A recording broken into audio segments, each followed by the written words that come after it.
Opposition के एहतजाज के दौरान सदर मुमलिकत आसिफ अली जरदारी का पार्लियामेंट के मुश्तरका इजलास से खिताब। हुकूमत को दरियाए सिंध से कैनाल्स निकालने का मंसूबा तर्क करने का मशवरा। खबरदार किया कि वफाकी इकाइयों की मुखालफत के बावजूद हुकूमत का दरियाए सिंध से मजीद नहरें निकालने का फैसला यकतरफा है। बतौर सदर वो इस तजवीज़ की हिमायत नहीं कर सकते।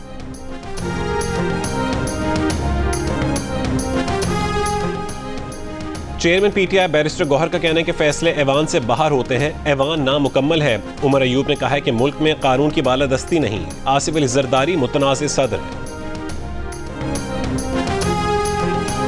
सदर के खिताब के दौरान अपोजिशन के एहतजाज पर chairman Pakistan peoples party Bilawal Bhutto Zardari ने कहा कि अपोजिशन गैर संजीदा है, अवामी मसाइल का हल इनकी तरजीह नहीं है। अपोजिशन का मकसद सिर्फ अपनी सियासत चमकाना है। कौमी असम्बली में अपोजिशन के एहतजाज पर वज़ीर आला पंजाब मरीम नवाज ने कहा कि बदतमीजी और बद तहजीबी की जो बुनियाद अपोजिशन ने रखी है, ये अब खुद उसका निशाना बन रहे हैं।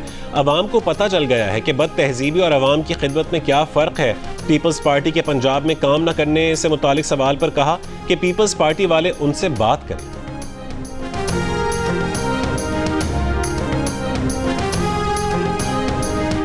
वज़ीर आज़म शहबाज शरीफ की सदर आसिफ अली जरदारी से स्पीकर चेंबर में मुलाकात। Chairman peoples party Bilawal Bhutto को वफ्द समेत अफ्तार डिनर पर बुला लिया। ज़राए का कहना है कि मुलाकात में बिलावल भुट्टो शहबाज शरीफ को अपने तहफ़्फ़ुज़ात से आगाह करेंगे।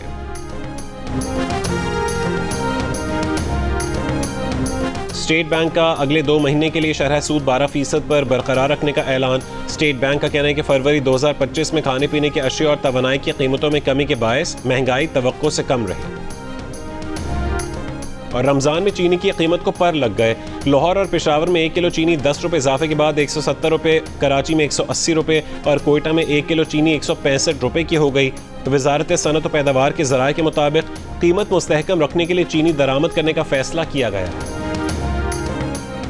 टैक्स शॉर्टफॉल को कैसे पूरा किया जाएगा? अगले बजट में तनख्वाहदार तबके पर टैक्सेस का बोझ कम कैसे होगा? पाकिस्तान की तजावीज़ पर IMF आज मुज़ाकरात में अपना रद्द-ए-अमल देगा। वज़ारत ख़ज़ाना, FBR और तवानाई ने अपनी कारकर्दगी रिपोर्ट्स गुज़श्ता हफ्ते IMF को पेश की थी। IMF वफ्द से रियल स्टेट, प्रॉपर्टी, बेवरेजेस और टोबैको सेक्टर के रिलीफ की तजवीज़ ज़ेरे बहस रही। रिटेल सेक्टर समेत मुख्तलिफ शोबों से 250 अरब रुपये टैक्स वसूली के प्लान पर भी गुफ्तगू हुई। IMF को टैक्स वसूलियों में 605 अरब रुपये का शॉर्टफॉल पूरा करने की भी तफसीलात फराहम की गई हैं।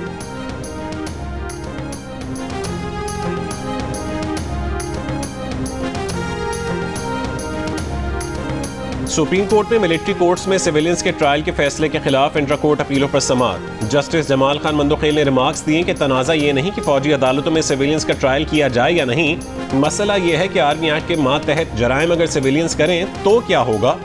आर्मी एक्ट में दर्ज जराइम करने पर उसका दायरा इख्तियार सिविलियंस तक बढ़ाया जा सकता है या नहीं। लाहौर बार के वकील हामिद खान ने कहा है कि आर्मी एक्ट में शामिल वो शिक़े जिनके तहत सिविलियंस का ट्रायल किया जाता है वो गैर आइनी है। जस्टिस जमाल मंदोखेल ने सवाल किया कि आपके मुताबिक आर्टिकल 175(3) के तहत अदलिया खुद ब खुद एग्जीक्यूटिव से अलग तस्वर होगी, तो इसका मतलब है कि इस आर्टिकल के 14 साल बाद फौजी अदालतें फौज के मेंबरान के लिए भी कायम नहीं रह सकती। हामिद खान ने जवाब दिया कि फौजी अदालतें सिर्फ फौज के मेंबरान के लिए कायम रह सकती हैं। जस्टिस मोहम्मद अली मजहर ने कहा, अगर ऐसा है तो फिर आपको ये तस्लीम करना पड़ेगा कि फौजी अदालतें मुतवाज़ी अदालती निज़ाम है।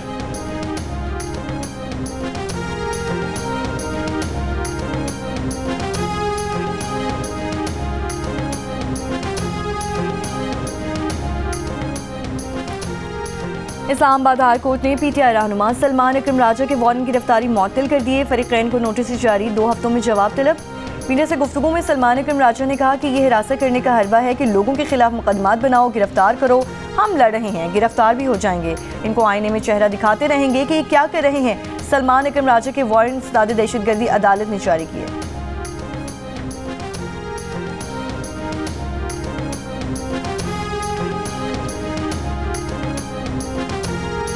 PTI रहनुमा फैसल जावेद का कहना है कि उम्मीद है अपोजिशन की तमाम जमातें ग्रैंड अपोजिशन में शामिल होंगी। जो पार्टियां अभी शामिल नहीं होना चाहती वो भी ग्रैंड अपोजिशन का हिस्सा बनेंगी। कानून की हुक्मरानी और जमहूरियत के लिए अपोजिशन जमातों का इत्तेहाद जरूरी है।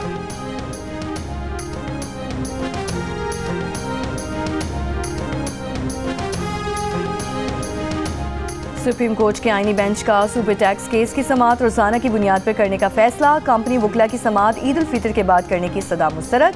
जस्टिस मोहम्मद अली मजहर ने कहा, जो केस चलाना चाहते हैं उनको तो केस चलाने दें, कम अज कम केस चलना तो शुरू हो। जस्टिस अमीनुद्दीन खान ने रिमार्क्स दिए कि justice Aamir Farooq Islamabad high court में मामले पर फैसला दे चुके हैं। आईनी बेंच दोबारा तश्कील देना पड़ेगा। मजीद समाअत कल तक के लिए मुलतवी।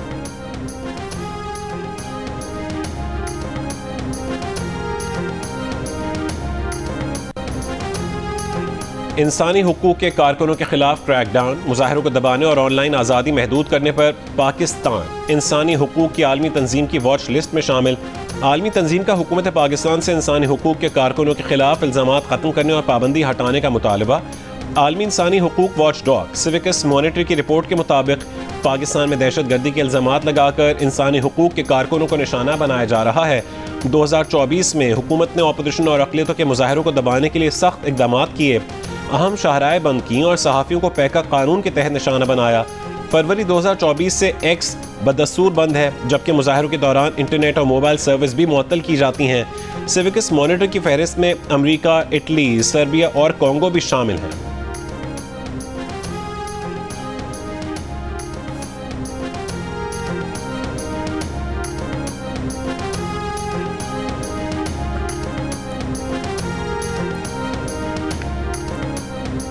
मुस्तफ़ा आमिर कत्ल केस के मुल्जिम अरमगान से मिलने वाली तमाम चीज़ें फॉरेंसिक के लिए भेजी जाएं। मुल्जिम अरमगान के वालिद से तहकीकात की जाएं और वालिद का भी क्रिमिनल रिकॉर्ड चेक किया जाए।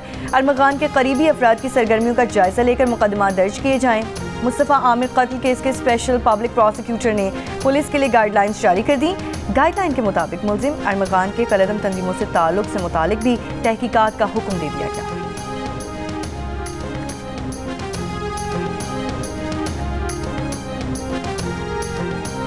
चैंपियंस ट्रॉफी के फाइनल में भारत ने न्यूजीलैंड को 4 विकेटों से शिकस्त दे दी। तीसरी मरतबा चैंपियंस ट्रॉफी का टाइटल जीत लिया। दुबई में खेले गए फाइनल में भारतीय टीम ने 252 रन का हदफ 49 ओवर में हासिल किया।